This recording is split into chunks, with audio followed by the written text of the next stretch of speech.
Hi everyone, welcome to another video of mine, and I hope that wherever you are right now watching this, that you are either happy or growing from it, learning from it.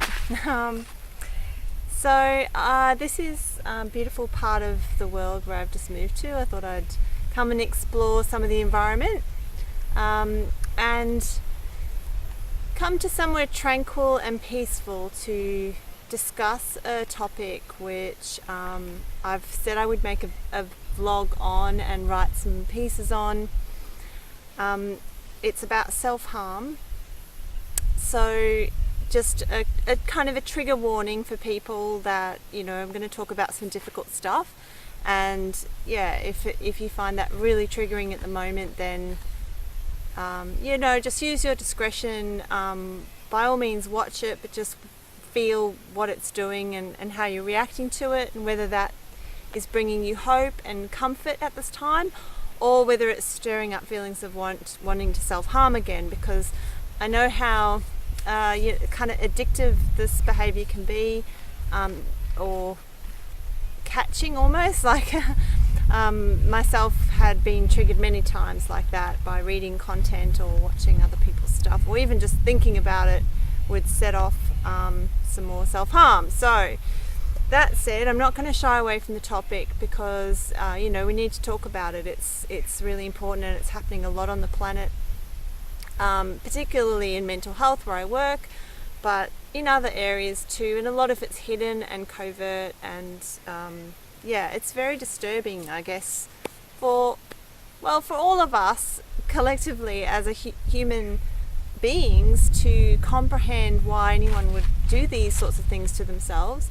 It's concerning or disturbing from an outsider point of view, because it's really hard to understand the behavior, and it's of course disturbing from an insider point of view, because we're sort of violating the life impulse when we self-harm, and the self-harm itself is an expression of the incredible pain and trauma that is buried in the psyche.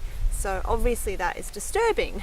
So all in all, not a cheerful subject, but we're going to have a go because it's important. I'm sorry if I wriggle around a bit. There's some ants who want to harm me at the moment. Yeah, so I'll try and keep this as short as possible. I know I'm not very good at short videos, so we'll see how we go. Okay. I want to talk about the rationale behind self-harm, because I think if you can understand it better, as whether you're doing it yourself or whether, you know, someone you know is, or you're working with people who self-harm, understanding the rationale just gives us a big picture, gives us a context, and then we can hopefully do something about it, especially if you can identify one of these 7 reasons I'm going to give on this video. If that speaks strongly to you, then it might be a help in healing the behavior. But of course, it's not just the behavior we're trying to heal or stop, it's really the cause of the behavior. Like, what is it that's driving our need to self-harm? And when I say self-harm, I'm talking about probably quite a lot of things. You know, when we use that word, most often people think of cutting and burning the skin, some sort of injury to self like that inflicted on the skin, on the body. But then it could also be acts of overdosing, so taking too many prescription drugs. It might also be drinking excessively or using drugs excessively. It could also be around food, so over or under eating, depriving the body of nutrients, or putting all sorts of bad food into our body. There are some, you know, very unique ways that people self-harm, having showers that are too hot, for example, or the creativity of the human mind of finding ways to harm the body are, you know, endless, I guess. But the common ones are, hurting the skin. Also, we have, I'm just going to check, degrading sexual acts as well, I would put in that category. I guess all of these things are in context, they're relative, like, you know, even the most ultimate act of self-harm, which is a suicidal act, that urge itself in the right context, is not self-harm. You know, there might be a reason to take one's life, as we're seeing with the euthanasia campaigns that are going now and the legalization of that. So really, for me, the difference is when you're doing something to yourself with the intention to hurt. Like that's got to be the motivation behind it, because if we excessively drink now and then, is it classified as self-harm? Probably not, if we're not consciously trying to hurt ourselves. You could make an argument that if you do that for years and years and you really hurt the body, perhaps you are self-harming unconsciously. Yeah, so look, I'm not going to get too tangled up, otherwise my video will get too long. But yeah, the point is there's a lot of behaviors. So anything that you think you're doing or the person you know is doing that appears to be deliberately harming themselves, there's an intention to hurt. So let's explore, why would somebody do that? It looks crazy from the outside, but it most definitely is not. It has a real rational purpose in the psyche. And as far as I can tell, there's about 7 different purposes that I've noticed, both when I've been doing it myself. I don't self-harm anymore, but I feel like I'm not probably far enough in my recovery to say that I never would again. But I have had a lot of experience with these behaviors. So yeah, I'm speaking partly from experience and partly from observation of other people I know that have gone through this, which is obviously, yeah, a very hard journey. So the first reason that I was thinking of is that self-harm for me, this is an overarching reason really, is that it's a language of pain. If you can see it as that can help you a lot in having compassion for it, because when there is unspeakable pain inside the being, let's say, I won't even say the mind or the psyche, because pain is contained in the cellular memory of the physical body from traumas long ago. It's contained in the mental aspect of ourselves, the emotional body, and the spiritual body.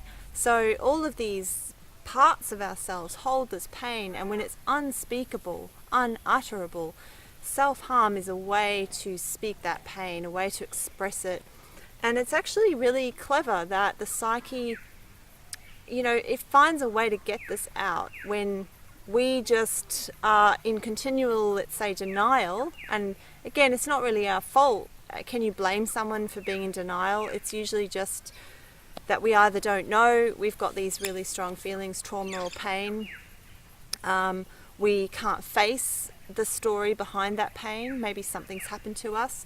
You know, there's horrendous stories of abuse that often then later come out as self-harm in a person's history. And as my psychologist once said to me, you know, you don't just suddenly wake up one day and decide to cut yourself for no reason. There's always a reason, and it's usually buried deep down in your story somewhere, why you're doing it. But I would say the primary reason is because it's the language of pain. It allows you to actually make external what is internal. So it's like that bleeding on the inside becomes bleeding on the outside. So when we see it as that, again, that can help us to have compassion, because of course when we see an external wound, well, you know, it just is what it is. It's a wound.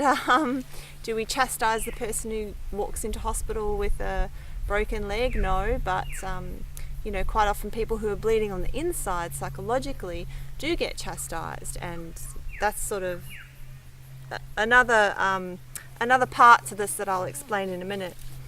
So self-harm, the reason number 2, I think, is that it's a last resort protest. So this reminds me of the stories that we hear from, I don't know if people aren't familiar with Australian politics at the moment. We have a lot of refugees that are trying to come to the country, and for some reason our government is very insistent on keeping these people locked in detention centres. And we hear stories periodically on the news about these people self-harming, you know, in horrendous ways sometimes, really, really disturbing. And yeah, they're desperate. Now, it gets media attention, of course, when they do that, But to imply that this poor person who's self-harmed is somehow like plotting the self-harm as a rational way to get attention, to get their needs met, it's not, it paints a portrait of someone kind of, I don't know, coldly manipulating their reality. And that isn't the case at all. When these acts are done, they are absolute desperation, and behind them is an enormous store of pain. So there are last resort protests sometimes against whatever it is that is restricting, limiting, confining a person. So it might be that it is a real situation, like being in a detention centre, that's happening in the moment.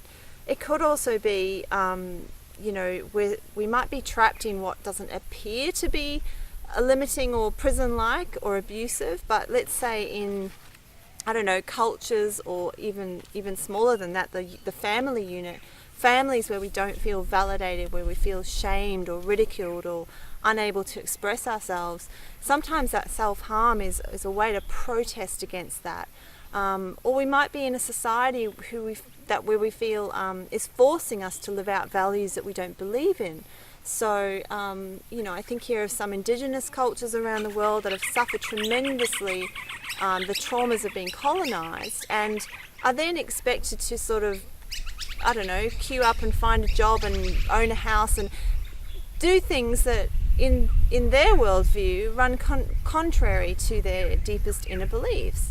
So this can cause this incredible anger within that comes out as a protest. Now, if it's got nowhere to go, an actual protest against an external thing, be it politician or another person or whatever it is, then that protest can turn inward as a kind of a last resort. So that's worth bearing in mind. And, with this one, I think, again, for sufferers of self-harm who turn up at hospitals, their behaviour is sometimes minimised and invalidated as if they are simply trying to get attention. And I just find that so ridiculously ironic, because they are trying to get attention, but it's not calculated. It's primitive. It's desperate. It's, if that was a child turning up at a hospital, we wouldn't turn them away or ignore them or tell them that it's their own fault and leave them in a corner to bleed. If it was an animal, that's another good example too, because animals just feel their feelings so rawly, and even animals self-harm when they're in captivity long enough. Birds will pick out their feathers, and monkeys who've been in captivity, laboratory captivity, will mutilate themselves. It's really heartbreaking, but it does help us to understand our behaviour is almost animalistic. It's very primitive. It's a survival mechanism. I remember once actually berating myself at some point for self-harming, and Spirit gave me the image of these monkeys in captivity from an experiment that was done, Harlow's monkeys, it was known, I think it was in the 50s, depriving the monkeys of mothers and seeing how they would grow up. And the first generation of monkeys who were deprived of mothers developed self-mutilating behaviours. No surprise. So, Spirit was showing me that to help me understand that my own self-harm behaviours were also coming from a transgenerational lack of mothering. That, again, not to blame my own mother, but down the lineage of women, there had been a lack of mothering. So that's very helpful for the compassion side of things. So then we've also got reason number 3 is that self-harm is a type of self-punishment. So this can be self-punishment or punishment to other. It's kind of both, and usually what happens is there's been some situation, often in childhood, where you felt powerless and someone was overpowering you. So we're unable as a little child to punish our parents, to get angry at our parents, to stand up for ourselves. So we internalize that we are bad, that there's something wrong with us.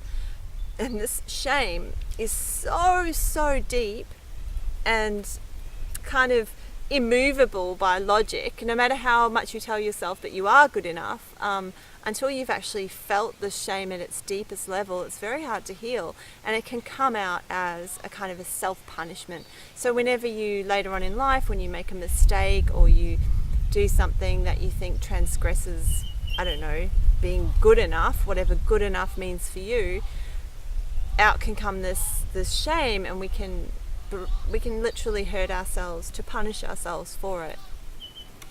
So it's anger at the self. The reason number 4 is self-harm as a type of numbing. So when our feelings are too intense, lots of people will report that self-harm is the thing that calms them. And, studies show that it actually activates the parasympathetic nervous system. So the calming neurochemicals in the body will kick in. Endorphins will be released as a natural painkiller, which make us feel good.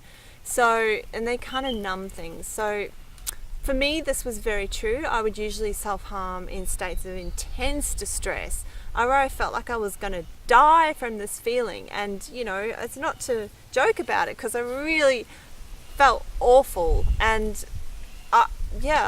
I just kind of didn't know what else to do. So that became my coping strategy. Unfortunately, when you use it in that way, it can become very addictive, because, if you're that distressed, you'll probably be feeling that distressed regularly. So for me, it was a daily basis, several times a day. Distress, cut. And that becomes a really hard pattern to break. But it makes sense, of course, because the body, there's actually a benefit. The body is calming down, and a lot of people who cut will tell you that they feel relief, that they actually feel good. They don't even feel the pain. So yeah, it's hard to understand if you've never done it, but that's certainly true. So the opposite can also be true. The 5th reason is self-harm can create feeling in us. So sometimes we're so shut down, our feelings repressed, like we know something is really, really wrong, but we can't feel it. And self-harm can actually, it kind of symbolically creates that site of pain on the body, which expresses the internal pain. Again, it comes back to the reason number 1, which is sort of the overarching reason, but this is a bit more specific. It's actually bringing painful feeling to the body, returning into the body. So where self-harm is numbing is to kind of escape the body and the feelings. The opposite can be true, where you're trying to bring yourself back into the body by feeling it. So that can be the case as well. Number 6, self-harm as addiction. So that sort of speaks to those last 2 points as well, because it feels good in a weird way, and it helps. Like, it helps us to cope. They call it in therapy, they'll call it a coping strategy, a maladaptive coping strategy, yes, but a coping strategy nonetheless.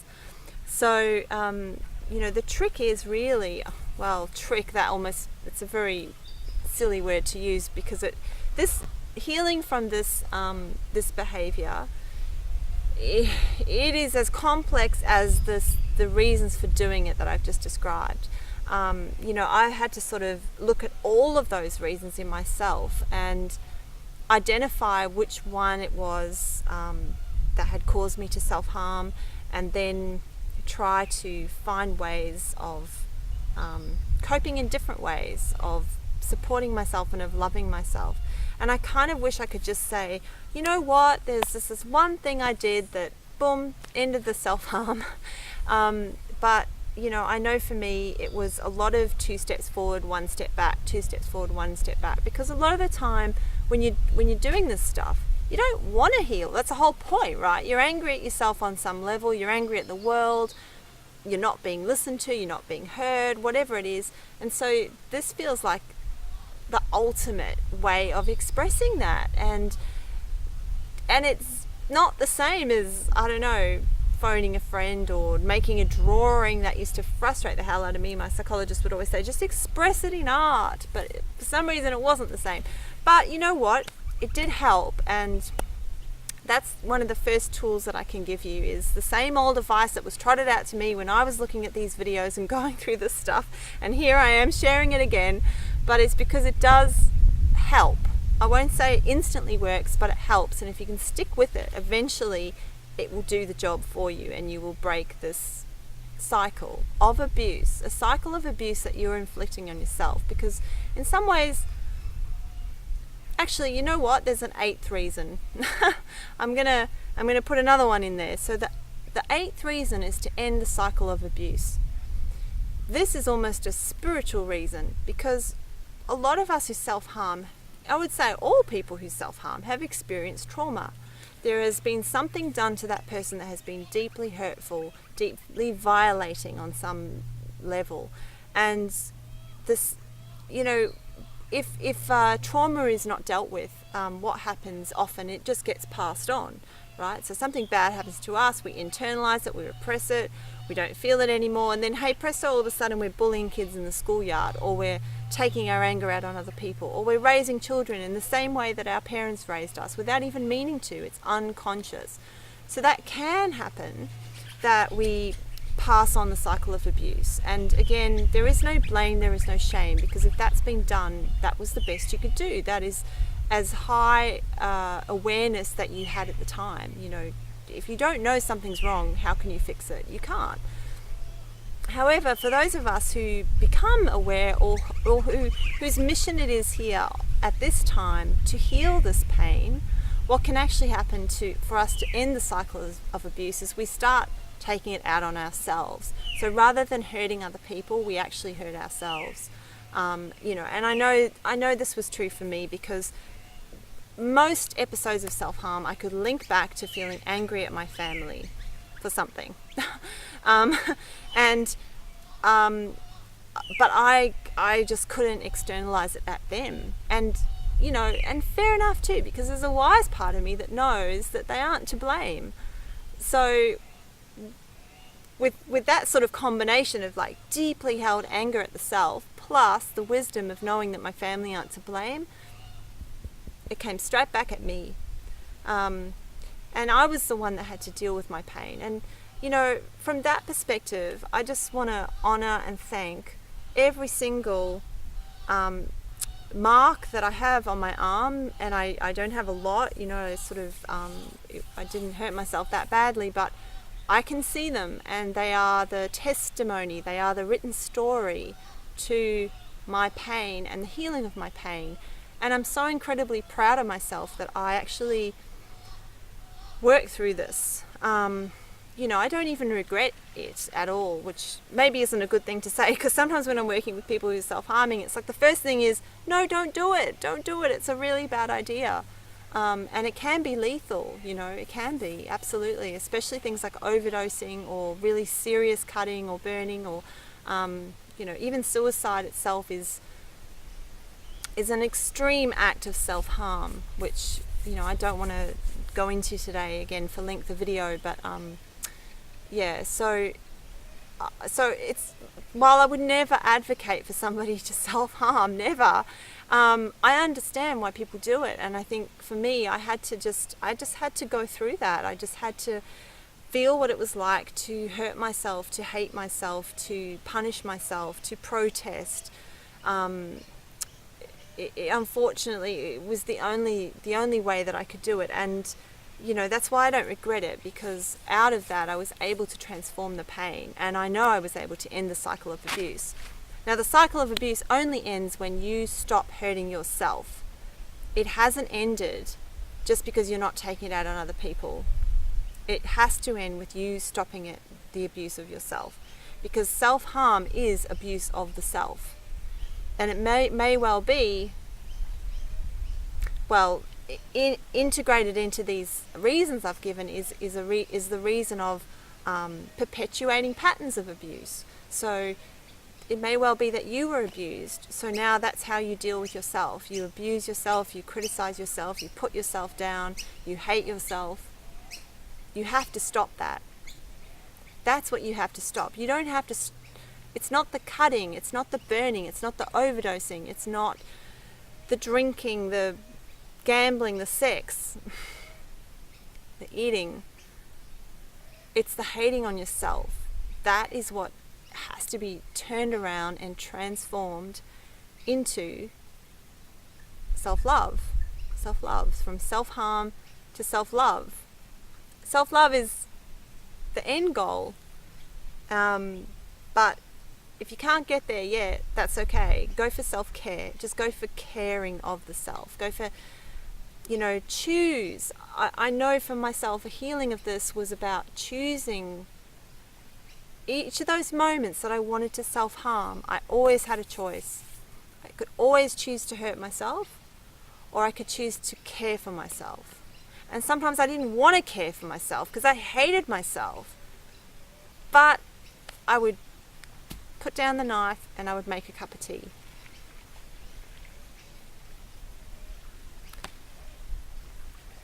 And really, that's what I'm so deeply grateful for, is that part of myself that loved me enough to kind of intervene in those moments, to step down into my body like an angel from heaven. It's a part of me. But that part is in all of us. It's the part that loves us no matter what. It's the part that's connected to Source and to God and life. Life itself loves you. You are not meant to be hurt. You are not here to hurt yourself. You're here to heal from that, yes. There's no question that life on earth, there is a lot of suffering. Again, like self-harm, it can seem crazy to the outsider, but to the insider, it makes sense. And this understanding it, this getting a bigger and bigger picture of why you do the things you do, what you're here to do, and what your path of healing is, that bigger picture, it's going to make sense, I promise you, if it doesn't already. So yeah, please, I hope this video has helped, and please keep trying. It takes a lot of trying. It takes a lot of recognizing the moment and catching yourself and making a choice to care for yourself, perhaps like you've never been cared for before. And if no one else has ever done it for you, then you can do it for yourself. That's not only extremely powerful, it is actually the emotional alchemy that we're each here to do, to transform ourselves. So